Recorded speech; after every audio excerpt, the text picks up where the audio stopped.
For 1,000 years, Earth was at peace. The stars had been silent, the galaxies quiet. Mankind had expanded across systems, colonizing worlds, terraforming the lifeless, and harvesting the resources of asteroid belts without a single interstellar conflict. The age of strife was ancient history, taught in schools, not feared in real life. Humanity had grown too advanced, too united, too invincible. Then, they came. A colossal fleet emerged from the void, black holes glinting like knives under dying suns. The Scifi Dominion, a race thought extinct in the galactic records, broadcast a single, chilling message across every human channel. Your peace has made you weak. We will burn your empire. And the galaxy held its breath. Surely humanity would panic. Surely the ancient war machine had rusted. Surely this was the fall of the Terran Federation. But instead, we laughed. Not just generals or soldiers, civilians, farmers on Luna, scientists on Europa, children on Mars. We laughed because the Scifi had no idea what humanity really was. Peace had not made us weak. It had made us bored, and boredom was dangerous. Hidden beneath the museums of peace were factories of war. AI battle tacticians, quantum-hardened weapons,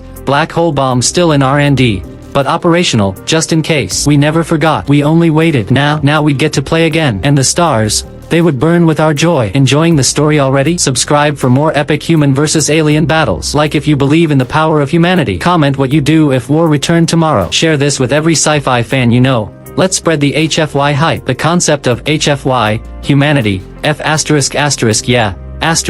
isn't just a meme in galactic literature anymore. It's a warning. It's a promise. It's a chronicle of who we are when the stars dare challenge us. Welcome to a universe where humanity is no longer the underdog. Where we're not just surviving, we're dominating. But not through sheer aggression or endless conquest. No, we've achieved what every other species failed to. Peace. True, lasting peace. For 1,000 years that we became diplomats, explorers, builders. We terraformed dead rocks into green worlds. We formed alliances, taught alien species, and uplifted entire civilizations. The Terran Federation became a symbol of hope. But peace was never our weakness. It was our sharpening stone. Because even as we explored, we never dismantled our defenses. We hid them in plain sight. Military R&D was labeled disaster readiness. Planetary defense systems were woven into civilian infrastructure. And every AI that handled logistics also trained in war simulations. So when the Scifi came roaring out of the dark, screaming about conquest and domination, they didn't realize they were poking a hibernating wolf, not a sheep. In this story, you'll witness humanity reawaken its war machine,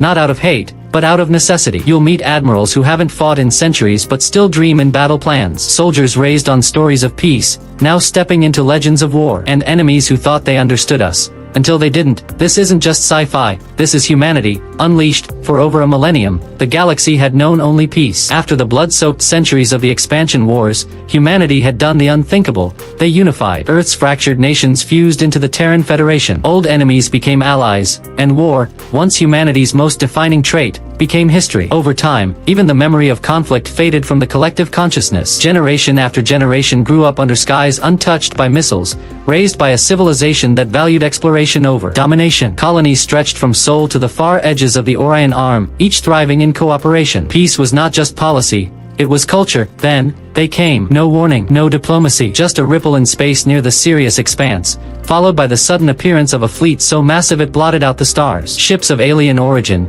jagged, monolithic, and utterly foreign, drifted into human space with precision that betrayed years of planning. No scans had detected them beforehand, no relay stations had picked up movement. It was as if they had simply emerged from the void itself. Panic should have ensued, and for a moment, it did. On Mars, Luna, and the orbital habitats, newsfeeds exploded with images of the black-hulled invaders. Debates raged. Who were they? Why now? What did they want? The answer came in the form of a transmission, broadcast across every frequency. From deep space relay stations to civilian devices, the message echoed in perfect, guttural galactic common.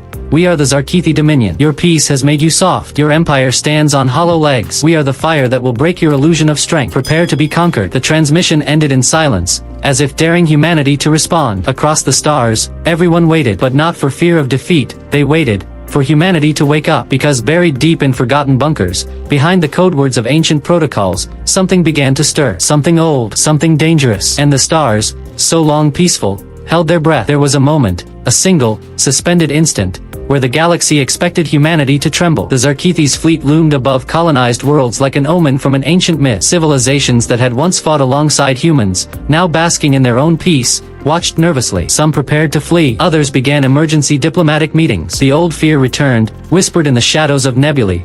War is coming, and this time, Humans may not survive. But Earth laughed. The first response didn't come from military command, nor the Terran president's office. It came from a meme page on MarsNet, where someone edited the Zarkithi War Declaration and overlaid it with circus music. Within minutes, Zarkithi Challenge videos trended across systems, with kids pretending to fight with glowing toothbrushes, reenacting the alien threat in mock seriousness. A popular Luna influencer made a parody video titled, "So You Wanna Invade the Apex Predator?" It got 200 million views in the first hour. The Terran Federation's response came only after the laughter had echoed across every colony. When the Defense Council finally addressed the public, it wasn't a warning. It was a smile. "We've been waiting," the Grand Strategos said simply. "Let them come." But beneath the jokes, the sarcasm, and the memes, something more ancient had awakened. Flashback. 100 years earlier, the Department of Planetary Risk quietly submitted a sealed report to the Defense Council. The contents were chilling in their clarity. "Peace makes enemies impatient. We must prepare for war during our calmest age, or we will fall in the next." The Terran Federation listened, while the public celebrated centuries of unity.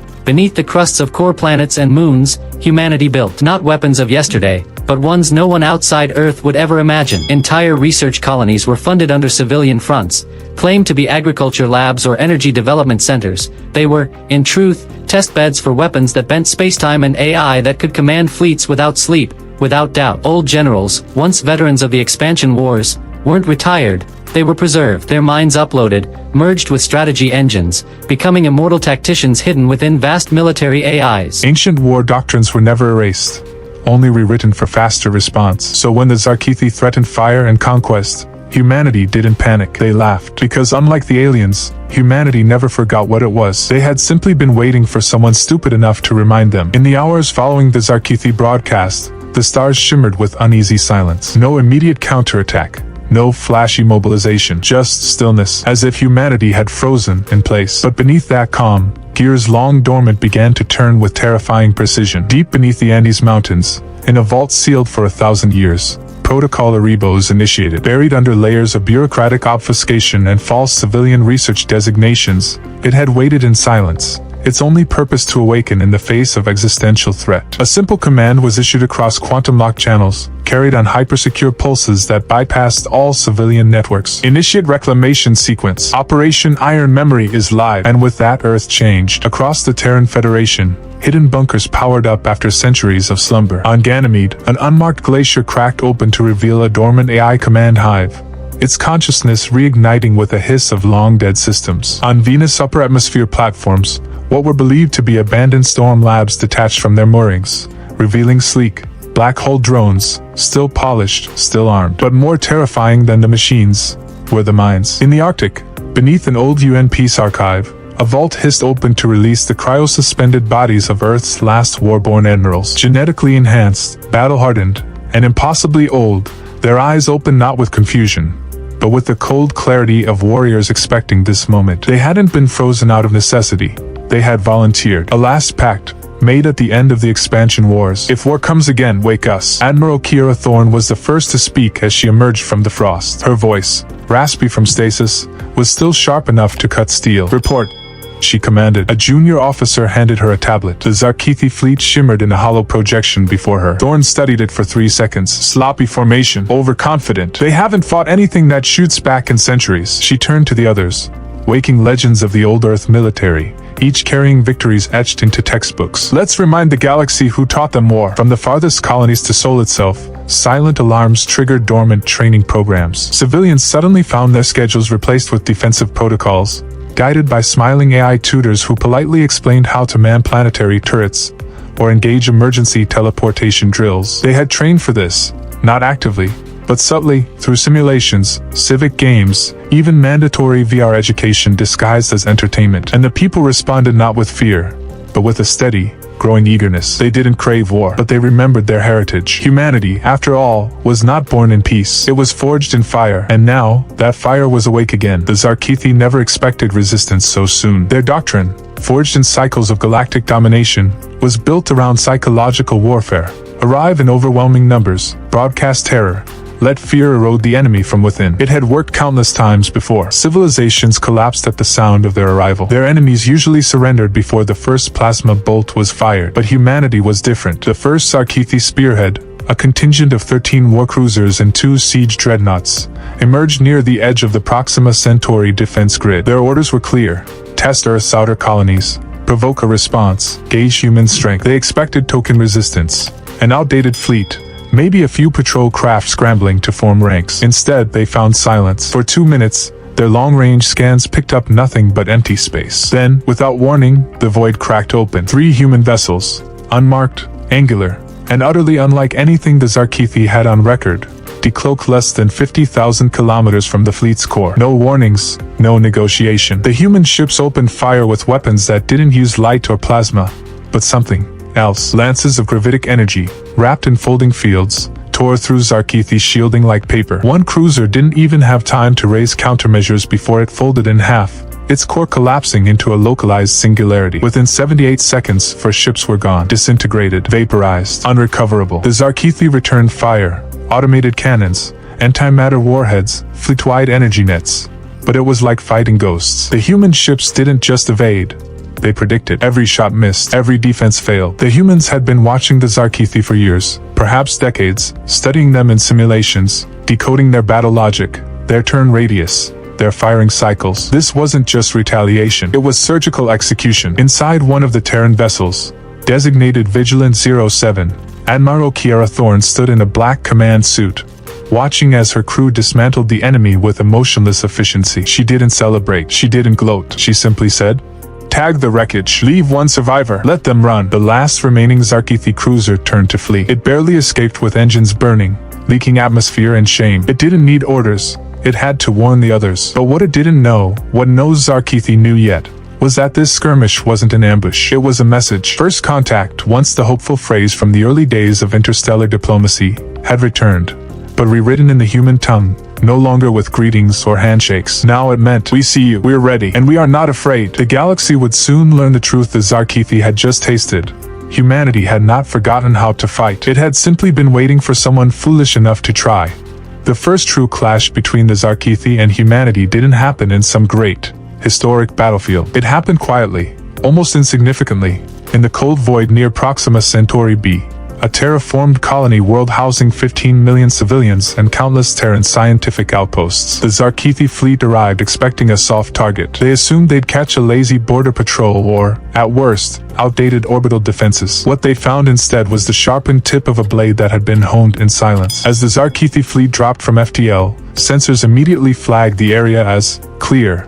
No human warships in sight. Their commanders began orbital descent protocols, preparing to deploy terror units onto the planet's surface. And then, space shifted. From folds in reality itself, 3 Terran stealth cruisers emerged. Not cloaked, not hidden, but dimensionally curled, phase shifted just outside conventional time-space. It was tech no Zarkithi had seen before. No known race had even conceived it. Before alarms could sound, the human ships launched a salvo of singularity torpedoes, compact gravitational bombs that detonated inside enemy hulls without breaching the armor. Combat AIs aboard the Terran vessels had already simulated every possible Zarkithi formation a billion times over. This wasn't a battle, it was an execution. Within 2 minutes, over half the enemy fleet was gone. By the third, only one ship remained, its hull torn open, reactors sputtering, fleeing at maximum FTL toward deep space. The Terran cruisers let it go. Aboard the command deck of TFS Revenant, Admiral Thorne stood watching it disappear. Around her, the crew remained silent, efficient, unshaken. No one cheered, no one spoke of victory. This was not a time for celebration. "It's begun," she said quietly. "Now they'll take us seriously." The Zarkithi had come to test the humans, to frighten them, to break their spirit. Instead, they had been broken, brutally, quickly, and with surgical precision. For the first time in generations, war had returned to human space, and humanity was smiling. The Zarkithi Dominion had never known fear. Their empire had crushed worlds, silenced rebellions, and rewritten star systems in their image. Conquest was not just strategy, it was their culture. For eons, they believed themselves supreme, unchallenged, unquestioned. But now, in the aftermath of Proxima Centauri, something unfamiliar crept into their minds. It began not with panic, but with confusion. How could a species that hadn't fought a real war in 1,000 years respond with such precision, such ruthlessness? At Zarkithi High Command, deep within the crystalline corridors of the throne core, warlords and strategists replayed the footage. Again and again, human vessels didn't move. They danced. Their weapons weren't crude explosives but impossible technologies that bypassed shielding, tore apart ships from within, and predicted enemy movements before they happened. Zarkithi scientists, once arrogant in their assessments of humanity, now spoke in whispers, avoiding the eyes of their superiors. Adaptation rate is off scale, one researcher murmured during a briefing. They modified attack patterns mid-skirmish based on sensor data. No species does that so quickly, not even us. It was true. Humanity, long underestimated for its relative youth, had done what no galactic race had dared. They had taken peace and used it as a training ground for evolution. Not biological evolution, tactical, philosophical, psychological. They had converted art into war, entertainment into simulation, curiosity into strategy. Every VR game, every interplanetary simulation, every AI assistant had served a dual purpose: to prepare. In the field, Zarkithi commanders began reporting anomalies. Human colonies were responding faster than their intelligence predicted. Civilians didn't flee, they organized. Supply chains didn't crumble, they rerouted through hidden channels. Ground resistance forces, expected to crumble under siege, instead utilized terrain, guerrilla tactics, and unconventional warfare that resembled chaos to the Zarkithi, but was terrifyingly effective. The moment of realization came quietly. A Zarkithi fleet, sent to assault a minor asteroid mining operation near Epsilon Eridani, was met not with surrender, but with an improvised railgun network built from mining lasers and repurposed cargo cranes. The attack failed. 3 cruisers were destroyed. The rest limped back to base, shredded by non-military equipment. It was no longer a war of technology. It was a war of mindset. The humans weren't fighting like other species. They didn't adhere to protocol, hierarchy, or honor. They fought to win, and they did so without hesitation, without remorse. The fear that now spread across the Zarkithi ranks was not the fear of defeat. It was the fear of miscalculation. They hadn't simply underestimated humanity. They had awakened something far worse. And in the cold silence of space, where once the stars had watched in stillness, the balance of terror began to tip, not toward the invaders, but back to the species that had survived its own worst nature, and remembered how to weaponize it. The Zarkithi believed they were fighting soldiers. They weren't. They were facing artists, and war was their canvas. With the first skirmishes complete and the scale of threat confirmed, humanity no longer held back. The Terran Federation initiated Directive Solstice, full deployment of its elite units, hidden fleets, and long-preserved technologies. These were not conscript armies or simple military divisions. They were sculpted over generations, selected and sharpened in secret through simulation, training, and psychological design. Each unit wasn't just trained to fight, they were taught to create war. Among them were the Echo fleets, commanded entirely by quantum-linked AIs with fragments of ancient generals' consciousness embedded deep within. These fleets moved like synchronized predators, anticipating enemy positions before they formed. They didn't rely on orders. They felt the battle unfold, shifting in perfect harmony, striking with terrifying rhythm. Every engagement became choreography, elegant, beautiful, and utterly devastating. On the surface of targeted colonies, the Obsidian Guard emerged, humans enhanced beyond biological limits, wearing adaptive armor that responded to thought. Each was a one-person army, trained not just in weapons, but in history, literature, philosophy. They didn't see war as slaughter. They saw it as expression, strategy, timing, misdirection, each kill a calculated brushstroke. They quoted poetry over open comms. They painted blood in arcs across shattered terrain. Their presence on a battlefield often led to Zarkithi retreat before the first strike was made. In orbit around Kepler 442b, one such unit, a singular ship piloted by a lone war artist named Halverson, disabled a Zarkithi cruiser flotilla with a dance of mind bursts and reflective laser webs. It was recorded and later broadcast anonymously across both human and Zarkithi networks. No message, no threat, just footage of the maneuver, set to music composed centuries earlier. The psychological impact was immediate. Zarkithi Command began issuing kill-on-site orders for any unit identified as part of the war artists program. They labeled them aberrations, ghosts, monsters. But the truth ran deeper. Humanity had learned long ago that war, if it must exist, should never be treated as mere survival. It must be understood, mastered, and if necessary, perfected. While other species fought with brute force or blind loyalty, humans wielded war like a symphony. Every engagement had purpose. Every strike carried meaning. Nothing was random. And so, while the galaxy braced for the slow grind of war, humanity accelerated it into performance. Not because they loved battle, but because they refused to be outdone at anything, even destruction. To the Zarkithi, it was madness. To humanity, it was art. The Galactic Council had never convened in such chaos. Representatives of over 70 species filled the central chamber of Concord Prime, their voices a tangled mesh of panic, disbelief, and desperate appeals. Holograms flickered mid-sentence as entire planetary feeds went offline, evidence of another Zarkithi fleet falling, not to annihilation, but to precision. No lingering devastation, no conquest, just clean, clinical defeats, like surgical removals of arrogance. And at the center of it all, humans. The very species once thought too chaotic, too emotional to pose a real threat, now waging war with terrifying restraint and impossible grace. The Council sent envoys to Earth, dozens, pleading for talks, mediation, ceasefire, but every attempt at diplomacy was quietly, almost politely, rejected by the Terran Federation. Not with arrogance, not even with threat, just disinterest. A calm, cold refusal. The message was clear. You did not intervene when we were threatened. We will not halt now that we are responding. Privately, Council officials feared the truth. This wasn't about vengeance. Humanity was proving a point. They had been silent for centuries, content to be underestimated. Now, with the Zarkithi drawing first blood, the mask had come off. The Terran response was not a war campaign. It was a controlled detonation, strategic, measured, inevitable. The most chilling moment came during a Council emergency summit, when a human diplomat, Ambassador Alara Voigt, was summoned for a formal hearing. She arrived alone. No guards, no weapons. She stood before the most powerful figures in the galaxy, smiled softly, and asked a single question. Why do you assume we haven't already won? Gasps echoed through the chamber. Not because of arrogance, but because she meant it. The Council had seen the battle reports. They knew the Zarkithi fleets were shrinking, surrendering, vanishing into hyperspace corridors like frightened prey. But what the Council couldn't grasp, what made Alara's words so terrifying, was the idea that humans knew the war's ending before it began, that their silence had always been preparation, that diplomacy was never the solution. They just hadn't needed a reason to act. Until now, behind closed doors, species that once dismissed humans began realigning alliances. Trade envoys rerouted. Military budgets doubled. Because even if Earth accepted peace in the future, the possibility of their wrath would remain in every negotiation, every treaty. The Zarkithi, once feared as conquerors, now sent envoys of their own.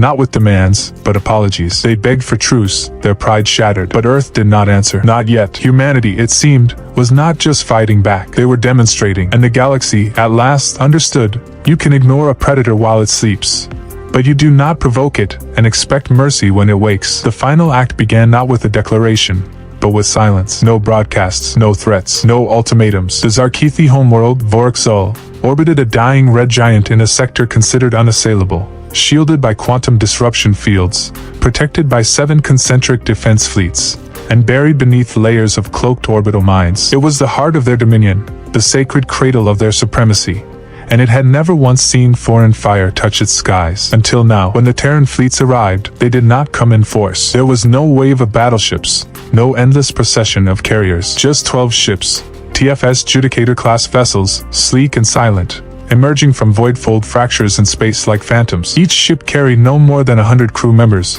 yet inside them pulsed technologies harvested from the darkest edges of human understanding. Weapons that bent light and gravity, algorithms that thought faster than time, and worst of all, intentions sharpened by memory. The Zarkithi scrambled everything. Planetary shields ignited, defense fleets reoriented. Dozens of warlords screamed over comms, demanding orders. But there was no time. Within seconds of arrival, the Terran ships unleashed a barrage unlike anything the galaxy had seen. Not pure destruction. No, that would have been mercy. They struck infrastructure, communication nexuses, energy grids, the economic arteries of an empire, carved open with surgical precision. Their AI-guided munitions bypassed defenses by predicting Zarkithi reaction times down to the nanosecond. Key military facilities weren't just bombed.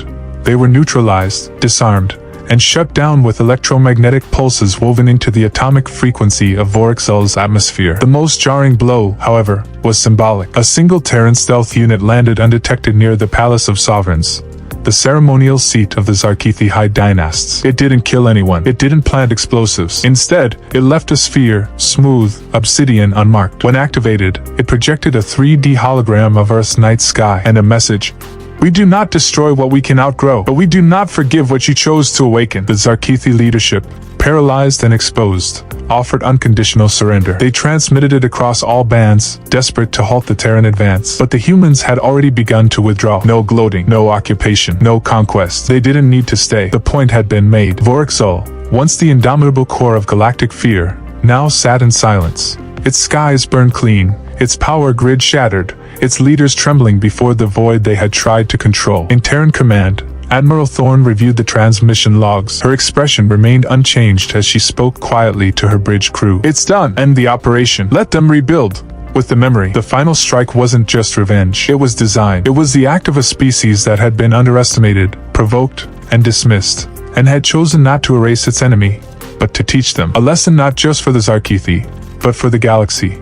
humanity does not seek war, but if called upon they will end it. With the fall of Vorexel and the unconditional surrender of the Zarkithi Dominion, the galaxy breathed a collective sigh, though none was quite as deep as humanity's. The war, brutal and swift, had reshaped alliances, rewritten histories, and shattered illusions of invincibility. Yet, when the dust settled, Earth and its colonies did something no one expected. They extended a hand, not a boot. Instead of imposing occupation or revenge, humanity offered terms of rebuilding, cooperation, and reform. The Zarkithi, humbled and scarred, accepted not out of submission, but out of a dawning understanding that their empire had been broken not just by force, but by the resilience and mercy of a foe they had gravely underestimated. Across the stars, the Terran Federation set up a new interstellar treaty, one that emphasized accountability, mutual respect, and the harsh lessons of hubris. It was a peace forged not in weakness, but in strength tempered by wisdom. The war artists, the AI fleets, the Obsidian Guard, all returned to their places as guardians rather than conquerors, vigilant yet restrained. In the aftermath, a monument unlike any other was constructed in orbit above Sol, a crystalline spire that projected across the void a simple message etched in every known galactic language. Let the galaxy remember. It was a warning and a promise, a reminder that peace was precious, fragile, and worth guarding fiercely, but also a testament that humanity, once pushed to the edge, would rise not just to fight, but to endure. And as humanity turned its gaze outward again, not as aggressors, but as stewards, a new chapter began, one where the stars were no longer battlegrounds but beacons of hope. Because through fire and laughter, war and art, humans had shown the universe a truth it had forgotten. Victory is not the end. Peace, when earned, is the greatest conquest of all. If you enjoyed this story and want to dive deeper into humanity's incredible journey among the stars, don't forget to subscribe for more thrilling sci-fi tales. Drop a like if you felt the power of human resilience and creativity shine through, and share your thoughts in the comments. What part of this story resonated with you the most? Be sure to share this with your friends who love epic interstellar adventures. Together, let's celebrate the unstoppable spirit of humanity.